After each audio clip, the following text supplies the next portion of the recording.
नीति नियम का जानकारी रखते हैं, भारत के संविधान को लगभग 25% तो जानते हैं, कानूनों को जानते हैं, और सबसे बड़ी बात एमएलए का फुल फॉर्म जानते हैं।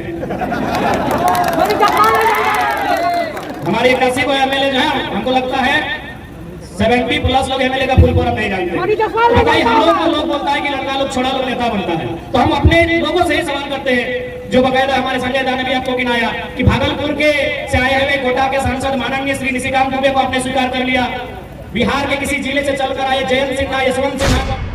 किस इलाके में लोगों ने कल मेरे से मीडिया में पूछा, किस इलाके को अफीम तस्करी का हब बनाया गया, इस इलाके को शराब तस्करी का हब बनाया गया, इस इलाके को पशु तस्करी का हब बनाया गया। क्या आप लोगों ने बोला एक भी बार? हम लोगों ने कहा कि सभी मंचों से इस बात को दोहराया है। उन नेताओं को ये चुनौती पेश करता हूँ कि हमारे नौजवानों को शराब और गांजे के बल पर बर्बाद करते हैं, हमारे लोगों को दारू। माननीय हेमंत सोरेन ने ये कहा है कि भाई अपने हारी कारणों से जो है वो वैकेंसी रिक्त की जाती है। मैं बताना चाहता हूं माननीय मुख्यमंत्री जी आपको कि जिस तरह का जन सैलाब, जिस तरह की विचारधारा जन जन तक फैल रही है, अपने हारी कारणों से 2024 में आप मुख्यमंत्री भी नहीं बन पाइएगा, ये दावा है। इसलिए सभी लोगों को मेरा अनुरोध है कि अगड़ी पिछड़ी जातिवाद पर नहीं रह करके भाई बहन माताएं सभी लोग पहुंचे हैं। सभी लोगों को मैं राजदेश रतन राज धनवार की धरती से सभी लोगों को जोहार करता हूं। सबसे पहले आप लोगों को बताते हुए मुझे ये भी खुशी हो रही है, जरा बड़ा ध्यानपूर्वक इस बात को सुनिएगा कि चौपारण की जमीन का 1932 से किस तरह से गहरा ताल्लुक है। आपको पता होगा कि चौपारण का सबसे ज्यादा फेमस जो चीज है वो है खीर मोहन, और आपको बताते हुए मुझे खुशी हो रही है कि 1932 में पहली बार चौपारण में जो है वो खीर मोहन बनाया गया था।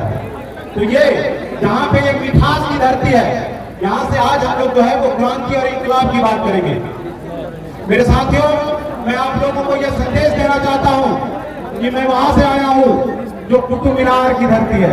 अच्छा, आप लोग कुतुब मीनार तो दिल्ली में है, आप बोल रहे थे राज धनवार से आए हैं, तो मैं बताना चाहता हूं कि हमारे पूर्व माननीय मुख्यमंत्री श्री बाबूलाल मरांडी ने यह घोषणा की थी कि अगर वो बीजेपी में चले जाएंगे तो वो कुतुब मीनार से कूद जाएंगे। इसलिए मुझे लगा कि हो सकता है कि कुतुब मीनार जो है वो राज धनवार में ही रहा होगा। बहरहाल राजनेताओं का काम है लोगों को बहलाना फुसलाना। जेबी केसेस को देखें अगर यदि, तो हम लोग बात करेंगे आज जेबी केसेस के कुछ ऐसे मुद्दे की जो आप सबों तक पहुंचना बहुत जरूरी है। कई बार हम लोग अत्याधिक उत्साहित होकर के और अपने अधिकार की बातों को नहीं सुन करके शेर और शायरी में जो है वो उलझ जाते हैं। सबसे पहले हम लोग एक बार जोर से कहते हैं जय झारखंड। हाथ नहीं उठ रहा अभी तक, सभी लोग हाथ उठा करके बोलेंगे जय झारखंड, जोहार झारखंड, जेबी केसेस जिंदाबाद, टाइगर जयराम मातो जिंदाबाद, और यहाँ के नेतृत्व करने वाले संजय मेहता जी का भी जिंदाबाद। सबसे पहले आप सभी लोगों का हम फिर से स्वागत करते हैं और ये बताना चाहते हैं कि जेबी केसेस जो है वो आज तक राजनीतिक दल रहे हैं उससे विपरीत रहा है। इसका कारण बताना चाहते हैं कि आज तक के राजनीतिक दल जो हैं वो सारे लोगों ने आज तक सिर्फ एक ही बात की, किसानों की, मजदूरों की और गरीबों की। हम लोग इस चीज में जो एक चीज और जोड़ना चाहते हैं, अब हम लोग बात करेंगे किसानों की, मजदूरों की, गरीबों की और उनके बच्चों की। क्योंकि अगर यदि उनके बच्चे सुरक्षित नहीं हैं तो फिर इसी तरह का आंदोलन जो है वो झारखंड में बार बार होता रहेगा। मेरे साथियों, मैं आप लोगों को ये संदेश देना चाहता हूँ इस स्टेज के माध्यम से कि अगर यदि हम लोगों को अपने बच्चों को सुरक्षित करना है, उनके अधिकार की बात करनी है, तो हम लोगों को जेबी केसेस की तरफ, टाइगर जयराम मातो की तरफ अपने रुख को मुड़ना होगा।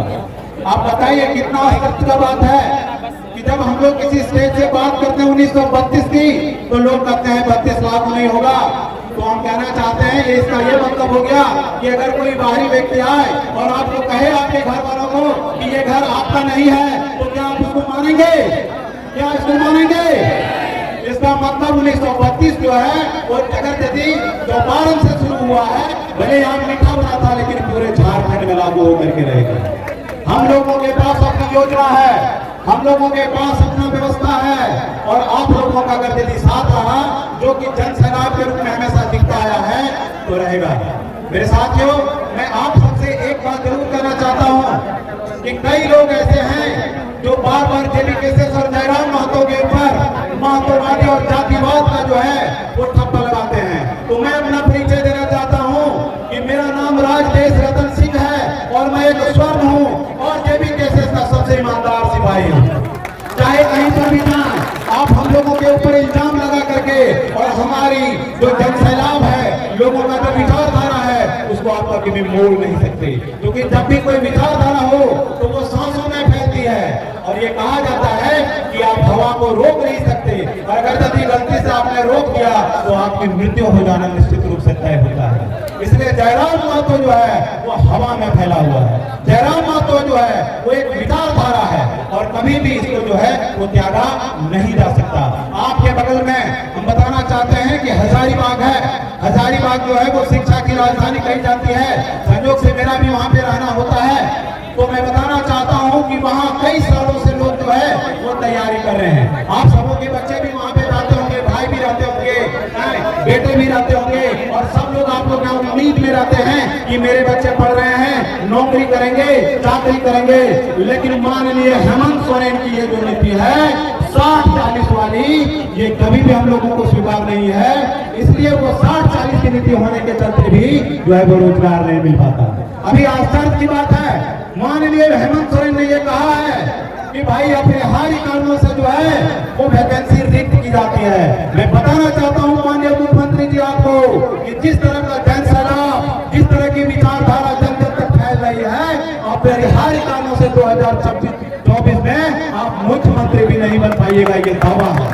इसलिए सभी लोगों को मेरा अनुरोध है कि अगड़ी पिछड़ी जातिवाद पर नहीं रह करके और विचारधारा की बात करिए, झारखंडियत की बात करिए, माटी की बात करिए, हमारी भाषा की बात करिए, हमारे बच्चों की बात करिए, और तब जाकर के एक झारखंड बनता है। हमारे ठीक बगल में जो है वो बिहार का बॉर्डर शुरू हो जा रहा है।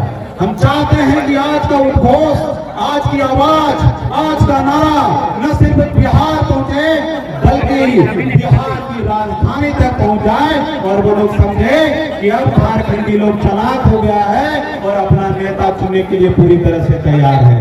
मेरे साथियों, जितने भी यहाँ पर लोग हैं, जितने भी मेरे गार्जियन स्वरूप हैं, मैं बस एक प्रश्न पूछना चाहता हूँ कि अगर यदि इस माटी से मुखिया बन सकता है, अगर यदि इस माटी से जिला परिषद बन सकता है, प्रमुख बन सकता है, तो एमपी एमएलए क्यों नहीं बन सकता है? अब आप देखिए कि हमारे हजारीबाग में एक पीढ़ी बिहार की राज चली, दूसरी पीढ़ी को ले आए, तीसरी पीढ़ी को भी तैयारी कर रहे हैं। इसका सिर्फ एक कारण है कि हम लोग इस बात पर ध्यान नहीं देते और हम लोग सिर्फ पत्तल के पास बैठे रहते हैं और हम लोगों का अनाज कोई और उड़ा करके ले जा रहा है। अब ये किसी भी स्तर पर चलने के लिए तैयार नहीं है। हमारी माटी, हमारा नेता, हमारी नौकरी और हमारी राजधानी की जो वर्चस्व की राजधानी है, वहां पर हमारा जो है वो परचम फहरेगा।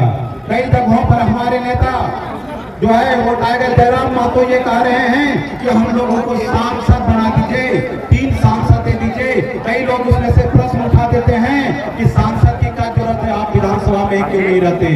तो हम बताना चाहते हैं कि देश के सबसे बड़े पंचायत में अगर झारखंड की आवाज न उठाई गई, अपने अधिकारों की लड़ाई न लड़ी गई, तो यहाँ से जो है वो काम बन नहीं सकता।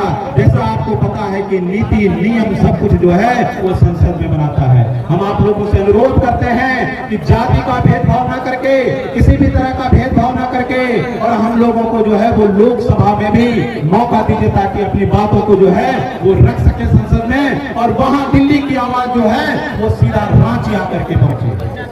बहुत बहुत धन्यवाद।